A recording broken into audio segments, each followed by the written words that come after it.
some scary stories is not for everyone, but that's why I made this channel. Not for it to be this massive thing, but to reach those people that are like me, that enjoy that type of stuff. It's something nostalgic, to me at least, and maybe even for you. The paranormal and the scary, and I'm not gonna relax to like a demonic thing. That's a bit too much, but some ghost stories, some Scooby-Doo stories, I think they're fun. So, and I believe a lot of it. So yeah. Anyways, I have my trusted phone here. I have a bunch of stories from Reddit. I'm just gonna read through. I'm gonna try not to have my phone kind of come into the frame here. So I'm gonna have to do something a little bit like this, I think. Yeah. So, okay. So the first story is called "Another Terrifying Experience in the Barn." So I'm assuming there's another post with another terrifying story, but this is the one that I found, and it's like I rank or I filter it from the new ones, because I like new stories, because I read a lot of these, even when I'm not making videos. So, yeah. Here we go. You couldn't ask for a more beautiful spring day in 1984. I had just started as a drummer in a high school rock band. The night before, my older brother and two friends of ours were practicing our new songs in the barn. I was really excited that they said I could be their drummer. I was just dying to get back to practicing that day. The only problem with that was the drum set in the barn and no one else was home. I normally wouldn't even think about going into that barn alone, but because of the strange and terrifying things that would happen in there, and especially when there was no one else home, but because I was so excited about getting back to practice, I decided to go ahead and go in. You guys have to excuse me a bit. I'm a bit rusty reading the stories. Not that I was ever good at it, but I'm trying to get back into it. Can't even speak apparently. I had a plan to go on the front door that was close to the drum set. If anything weird happened, I could get out of there quickly. That was the plan anyway. When I got to the door and tried to open it, I noticed that it was off the track and would only open 5 to 6 inches. That's a lot. Okay, that's alright, I thought. I can squeeze through there. So, with a bit of effort, I managed to squeeze myself in. It took some time though. Great, and now I can practice, I thought. Sorry about that, the camera just died for some reason. Maybe that's some paranormal activity. Alright, and I practiced at least for an hour or so. Then, I did a rim shot and a snare drum, and a little too hard, and the drum had just split open. Now I am frustrated, to say the least. I threw a tantrum, so to speak, by throwing a drumstick. It flew up into the hay on the other side of the barn. I watched it bounce into the back addition upstairs. I calmed down pretty quick, since I came to the realization that I have to go up there and get it. But practicing was over until I got a new drumstick anyway. So I moved the right hat out of the way and began to walk towards the ladder to retrieve back my drumstick.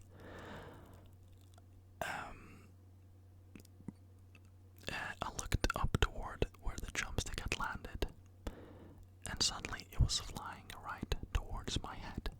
I had to move out of the way, or else it would have hit me. I remember I was alone in there, and hit the wall behind me, making a loud noise that startled me. On top, I was already being terrified by the flying drumstick. Without hesitation, I went straight to the door. I forgot that I had to squeeze in. I was just so terrified and just wanted out. But I was going to have to take my time. mistakenly looked over at the drum set. The bass drum mallet that his foot operated went up and down like someone had stepped on it. Seeing this move by itself was bad enough, but also hit the drum hard enough that I could feel the feeling in my chest. I'm assuming from the bass. I actually thought my heart had stopped. I was so scared that I forced myself through the door, tearing up my clothes and putting big scratches on my back and my chest. Once I was out, I ran towards the house about 15 or 20 feet and then just collapsed. We never practiced in that barn again, not because of what happened to me, but because of the guitarist bumped into someone or something in the dark the night before when we got done practicing. There was nobody there and he knew it. He told my mom about it a few days later. He wouldn't even go in there to get his equipment. My brother and I had to go and get it for him. The drumstick event was without a doubt the most terrifying thing I've ever had in my life. I always considered that barn beyond haunted and into the realm of evil. Interesting. Also, I'm sorry about cuts. I don't know, the camera maybe is like overheating or something. It's very, very warm here in Switzerland, and the apartment we live don't have air conditioning. Weird in 2024, but we move. So yeah, I'm sorry about those cuts. I'll try to make them smooth. Old lady in rocking chair. So, when I was in kindergarten, me and my older sister, then in 3rd grade, shared a room. We had a bunk bed, and she had the top bunk, and I had the bottom. But one night, I was sleeping peacefully, and then I fell out of my bed, so I just got back up on my bed and fell asleep again. Okay. But then it happened again, and I looked around the room where there was this old lady in a rocking chair, which we didn't even have one in our room. And she was typing on some typewriter. And then I woke my sister up, and she seen the exact same thing. We both ran into our parents' room, screaming and crying, and my stepdad walked us back, where there was no old lady, no rocking chair, and no typewriter. Still one of the craziest things that I've ever experienced. Interesting. Some of these stories are a bit shorter than the other ones. Some are longer, some are shorter, this life. Okay. I once had an encounter where I am sure it must have been a ghost. I've been looking for the right place to share this, and I hope it fits here. Yeah, it definitely does. It was a few years ago when I was riding my bicycle. I live in a small town in the countryside of Germany, and just outside the town there once was a railway that has since been removed and repurposed as a very long straight path for cycling and walking. It intersects with local roads and some places that is where you get on and off. Important later. When I was cycling there, I was all alone. I had headphones on for music, so I would occasionally look back to make sure I wasn't in the way of someone approaching. Just a quick side note, when I'm outside, I can only have one AirPod in my ear because I am so paranoid about being in the way or someone being behind me, so I can't have both my headphones on or AirPods on at the same time. Just can't do it. But there wasn't anyone in the last intersection. Was miles behind me. It was autumn and wet leaves covered the path. I began to slip and tumble, but someone grabbed me until I stabilized. It was another cyclist. An old man on an older bicycle. He didn't say anything except take care, and then began to accelerate and turn to leave the path on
this was a human being.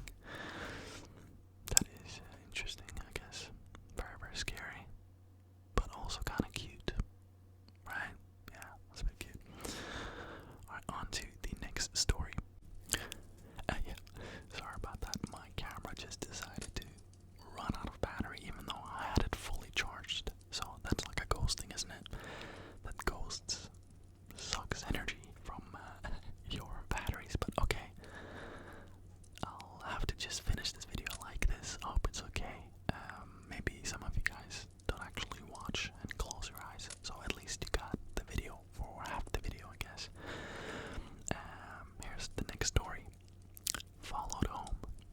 My latest story will be kinda long, but worth it.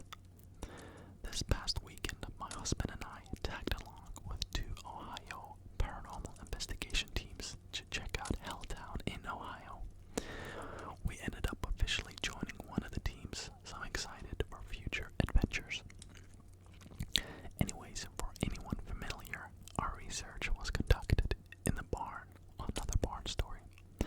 And for the unfamiliar people, the barn is one of the few structures still standing and is located in between a huge field and the woods. Things were going pretty smooth until a few hours and things started picking up and we actually had a few decent things happen. Things started picking up when the whole group of us, 7 in total, gathered in a small room stall area to conduct an EVP session. As everyone was standing completely still and quiet, everyone could hear someone walking around outside of the room, and a few of us heard voices. We originally thought some other investigators showed up, but when we went outside, no one was in the barn or in the field outside of it. My husband and a couple of other people went downstairs to look, and plain as day heard whistling.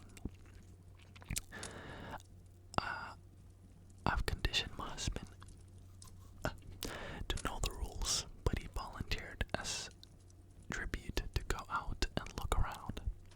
Luckily, nothing happened, and we couldn't find the source of the whistle, but we decided to do another EVP down there. As we were all standing silent, again, everyone started seeing shadows running past the windows, and gasps between the boards and the walls, and gaps.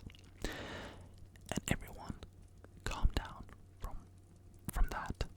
We decided to try to get one more EVP session in the room upstairs before we packed up to head out. As soon as we started, once again, we could hear someone walking around.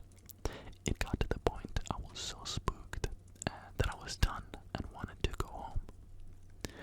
So we all gathered our stuff, and as a group started the 20-minute walk back to our cars.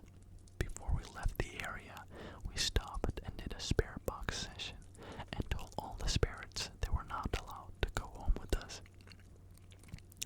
Evidently that didn't work, because the night before my last sister came down and said she could hear someone walking around her room up in the other side of the curtains that she had put up. The floor is really creaky, so it's hard to miss footsteps. Then last night I woke up at 3 to use the bathroom, and as I was laying there trying to fall back asleep, I heard someone running back and forth across my house at least 3 or 4 times. Then heard what sounded like a heavy dresser being pushed across a wood floor. Mind you, I have all carpeted floors. I was terrified and almost woke my husband up to look around. After a few minutes of silence, I got the courage to see if one of my kids was up, but they were all passed out snoring. I cleansed my house today and sounded like a crazy person screaming at whatever it is, trying to get it out. So we'll see how things go tonight. Very interesting, very interesting. That has always terrified me, because I always wanted to do, like, I'm gonna do a video like that. I don't think that's ever been done. An ASMR video in a haunted hotel room, something like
heard someone coming down the steps, and so I was watching as my sister came down and just stood there in the doorway, staring at me, which I thought was weird because she's absolutely terrified of the basement and refuses to go down there. So I asked what she needed a few times, and she didn't say anything, but sat on the bed instead. So I tried to go back to sleep because I was so tired and had school the next morning, but something felt off. I kept asking my sister what she needed, and instead of talking back, she was grunting and pointing in the corner towards the block of area the boiler was in, and I didn't see anything, so I turned my flashlight on and looked again, and still nothing. I turned my flashlight towards my sister, and she was bolting up the stairs. Whatever, I brush it off and go back to bed, still hearing footsteps as if she's walking back to her room. I asked her the next morning why she was in my room and what she was pointing at. She looked me dead in the face and said, "I was not in your room last night. You know I'm scared to even walk past that door. So, who was in my room?" After she told me that, I got all my stuff out of the basement after school and never stepped foot down there again. Now, that is a scary story. Very scary. But there's a possibility, this is me by the way, this is no story, that the sister was playing a prank on him. But we never know. We'll never know. And if it wasn't her sister or his sister playing a prank on him, then yeah, I wouldn't just leave the basement. I would leave the house. I don't care if I'm 10 years old. I mean, that's it, really. I'd rather live in the bushes, honestly. You know, I always said that I'm not scared of humans. I mean, you can't be scared. There's some evil people out there, but I can deal with a man running at me with a knife. I can run away. I can do something. I know what I'm dealing with. I cannot deal with something I can't see or something that is beyond what my understanding is of reality. That's terrifying. So I pray that I'll never have to experience anything like that. And also you guys, we can just sit on the sidelines and read stories of people who have experienced it. Again, hopefully I made this video seem as smooth as possible for you guys, and there was a lot of technical difficulties, but again, hopefully it ended up okay in the end. So thank you guys so much for watching. I will, as I said, upload videos Wednesdays and Sundays every week, so twice a week, and I'm just happy that someone here is watching. That sounded creepy.